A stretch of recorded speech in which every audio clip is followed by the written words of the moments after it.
Hello बच्चों, good morning. पिछली कक्षा में हमने 5वां पाठ वाक्यली पढ़ा। ठीक है, इसकी सारी पहेलियां हमने पढ़ ली है और इसके शब्दार्थ मैंने आपको करने के लिए गए थे, कर लिए होंगे। नहीं किए हैं तो कर लीजिए। आज हम इसके अभ्यास के प्रश्न करेंगे। तो इसके अभ्यास के प्रश्नों में पहले प्रश्न है वस्तुनिष्ठ प्रश्न। पहला प्रश्न है कस्तूरी कस्मात जायते। ठीक है, कस्तूरी जो है वो कहाँ पैदा होती है? तो ऑप्शन है अ मृगयाप्तः, मृगार्तः, मृगातः या मृगात मार्गार्थ च। ठीक है, तो इसका सही ऑप्शन क्या है? ई। ठीक है, मृगात। मृगात सही ऑप्शन है और इसको आपको ई को कोष्टक में लिखना है। ठीक है, फिर इसके बाद फिर दूसरा प्रश्न है भोजनान्ते किम पेयम। ठीक है, भोजन करने के उपरांत क्या पीना चाहिए? अ है तक्रम, आ है नक्रम, ई शक्रम या ई वक्रम। ठीक है, तो भोजन करने के उपरांत हमें क्या पीना चाहिए? तो सही ऑप्शन क्या है? अ तक्रम यानी छाछ। ठीक है, छाछ पीनी चाहिए। तो यहाँ पर आपको अ लिखना है। फिर तीसरा प्रश्न है भा कस्य सारम अस्ति। ठीक है, भा यानी प्रकाश। प्रकाश किसका सार है? तो अ रवेह, आ कवेह, ई समरस्य या ई रवे कवे समरस्य च। ठीक है, तो प्रकाश किसका सार है? रवि का, सूर्य का, कवि का, युद्ध का या तीनों का? तो सही उत्तर क्या है? रवे। प्रकाश जो है वो रवि का सार है। ठीक है ना, रवि यानी सूर्य का सार है। अगर प्रकाश ही नहीं होगा तो सूर्य का कोई महत्व नहीं है। फिर चौथा प्रश्न है सीमंती निशु का शांता इत्यस्मिन् वाक्ये अध्यांतक्षरो स्तः। ठीक है ना, सीमंत निशु का शांता, इस वाक्य का उत्तर क्या है? तो उत्तर क्या है? अ शांता, आ सीता, ई शिशुता या ई शिशु काता। शिशु काता। ठीक है ना, तो सही ऑप्शन क्या है? आ सीता। ठीक है, इसका उत्तर क्या है? सही आ सीता सही है। तो सीता इसका सही उत्तर है और ये आपको अपनी कॉपी में लिखना है। फिर पांचवा प्रश्न है त्वम दास्यसि इतस्य अर्थो अस्ति। ठीक है, त्वम दास्यसि। अब यहाँ पर हमने पहले में पढ़ा था कि इसके दो अर्थ निकलते हैं। ठीक है, दास्यसि के दो अर्थ निकलते हैं, एक तो देना और दूसरा दासी। अ है त्वम वितरिष्यसि, आ है त्वम दासी असि, ई है अ आ इत्युभमपि ई। सॉरी, ये ई आ नहीं है, यहाँ लगेगा। और ई है कश्चित अन्य एवार्थ। ठीक है, तो इसके उत्तर क्या दे रखे हैं कि त्वम दास्यसि, इसका यहाँ पर क्या अर्थ निकलता है? अ है त्वम वितरयसि। ठीक है ना, वितरिष्यसि यानी तुम दोगी। ठीक है, तुम वितरण करोगी, तुम दोगी। दूसरा है आ है त्वम दासी असी यानी कि तुम दासी हो। तीसरा है ई वाला ऑप्शन क्या है? अ आ इत्युभ्य अपमपि। ठीक है ना, कि अ और आ दोनों ही इसके अर्थ हैं। और ई है कश्चित अन्य एवार्थ यानी कि कोई और अन्य अर्थ निकलता है। इन दोनों में से कोई भी नहीं है, कोई और ही अर्थ निकल रहा है। तो इसका सही उत्तर क्या है? ई है। ठीक है, सही उत्तर ई है अ आ इत्युभय मपि। ठीक है ना, अ भी ऑप्शन है और आ भी ऑप्शन है कि दास्यसी का यहाँ पर अर्थ वितरण करना भी है और दासी भी है। तो तीसरा ऑप्शन सही है अ आ इत्युभय मपि। ठीक है, फिर छठा प्रश्न है दासी असी दास्यसी इत्रत्य संधि र अस्ति। ठीक है ना, दासी असी दास्यसी, दासी प्लस असी। ठीक है, दासी और असी दो शब्दों को संधि करके दास्यसी शब्द बना है। तो यहाँ पर कौन सी संधि लगती है? तो हमने यहाँ पर क्या पढ़ा है? देखो, दासी में अंतिम वर्ण क्या है? बड़ी ई है। ठीक है ना, बड़ी ई का स्वर है। और असी में पहला वर्ण क्या है? अ है। तो ई प्लस अ य में बदल जाता है। तो यहाँ पर कौन सी संधि है? ठीक है ना, यहाँ पर य में बदल गया तो कौन सी संधि है? अ यण संधि, आ गुण संधि, ई अयादि संधि या ई पूर्व रूप संधि। तो इसका सही उत्तर क्या है? अ यण संधि। ठीक है ना, यण संधि में हमने पढ़ा है कि अगर ई या ई के बाद अगर अ या आ आता है तो य में बदल जाएगा। ठीक है, तो यहाँ पर कौन सी संधि है? यण संधि है। फिर इसके बाद अगला प्रश्न है नेच्छामि इत्यस्य संधि विच्छेद अस्ति। ठीक है ना, नेच्छामि जो शब्द दिया है इसका संधि विच्छेद क्या होगा? अ नेच्छा प्लस मी, आ ने प्लस छामी, ई नच प्लस इच्छामी, या ई न इच्छामी। तो इसका संधि विच्छेद क्या होगा? न प्लस इच्छामी। ठीक है ना, तो ई वाला ऑप्शन राइट है, बड़ी ई वाला। ठीक है बच्चों। फिर इसके बाद आठवां प्रश्न है दृष्ट्वा इतस्य व्याकरणम अस्ति। ठीक है ना, तो यहाँ पर हमको इसकी ये बतानी है कि इसमें कौन सी प्रत्यय है।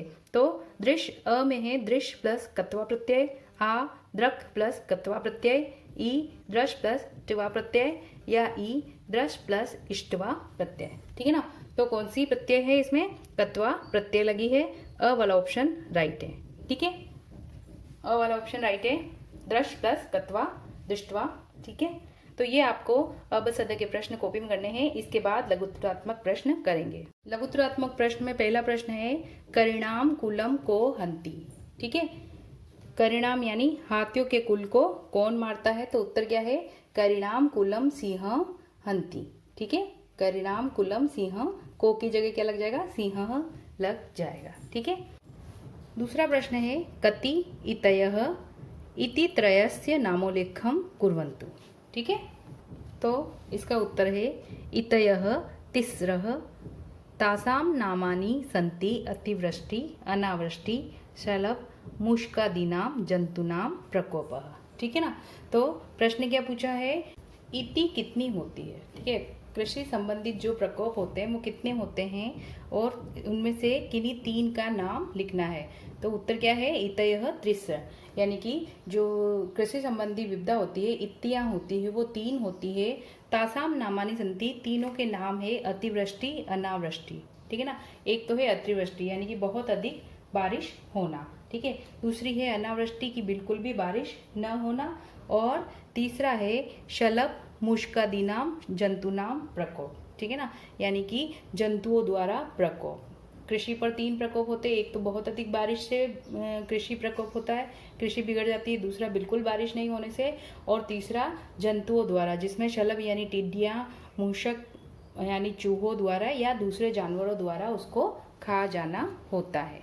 ठीक है, फिर तीसरा प्रश्न है समरस्य सारम किम अस्ति। ठीक है, समर का सार क्या होता है? समर यानी युद्ध का सार क्या होता है? तो युद्ध का सार रथी होता है, योद्धा होता है। ठीक है ना, तो उत्तर क्या है? समरस्य सारम रथी अस्ति।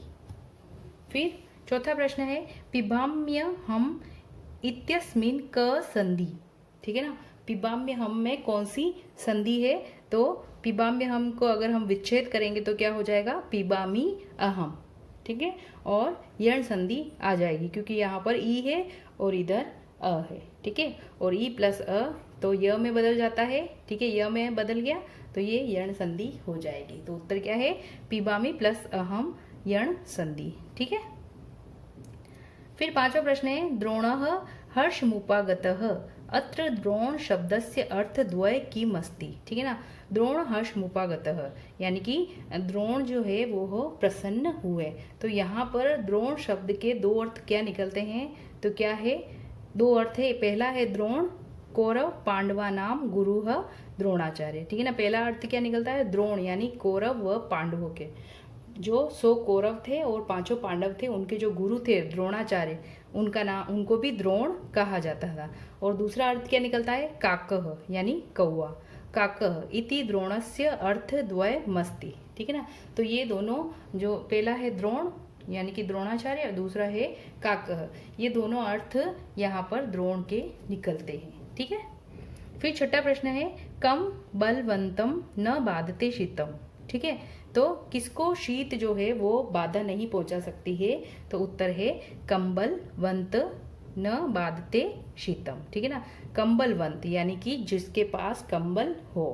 ठीक है, हम उत्तर में क्या होगा? ये क और ब मिल जाएंगे। तो कंबल, जिसके पास कंबल हो उसको शीत बाधा नहीं पहुंचा सकती। कन सन जगान कृष्ण।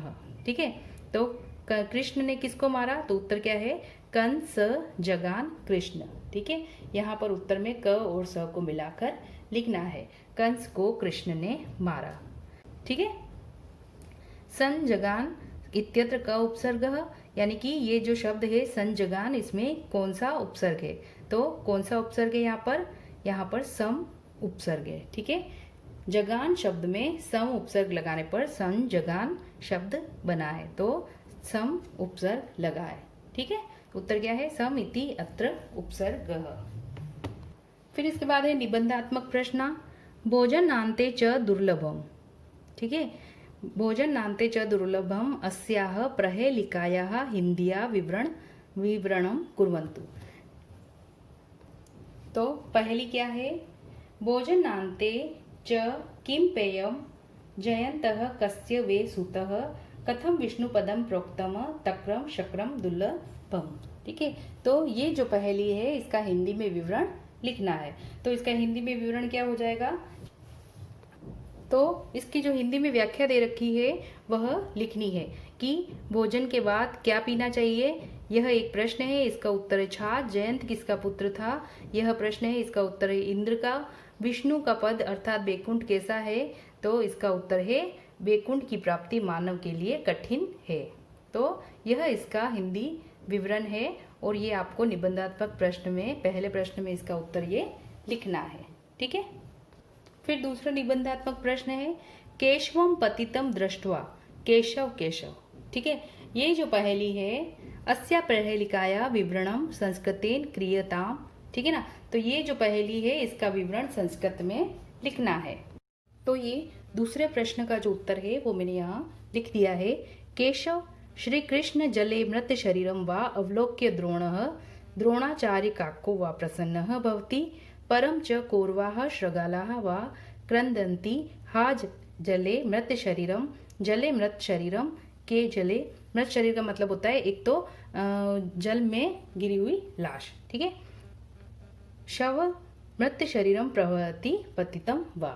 ठीक है, तो ये जो हमने पहली पढ़ी थी इसके दो अर्थ निकलते हैं। एक अर्थ में तो क्या होता है कि महाभारत के युद्ध में जो श्री कृष्ण है वह जमीन पर गिरते हैं तो उनको देखकर द्रोणाचार्य जो है वो प्रसन्न हो जाते हैं और कौरव जो है वो कृष्ण कृष्ण केशव केशव चिल्लाने लगते हैं। और दूसरा इसका अर्थ क्या निकलता है कि जल में केशव यानी जल में पड़ी हुई लाश को देखकर कौवा जो होता है, काक जो होता है वो प्रसन्न हो जाता है और जो श्रगाल होते हैं वो चिल्लाने लगते हैं कि हमारा जो जल में पड़ी हुई लाश है वो बहकर जा रही है। ठीक है, तो ये जो उत्तर है ये आपको अपनी कॉपी में लिखना है।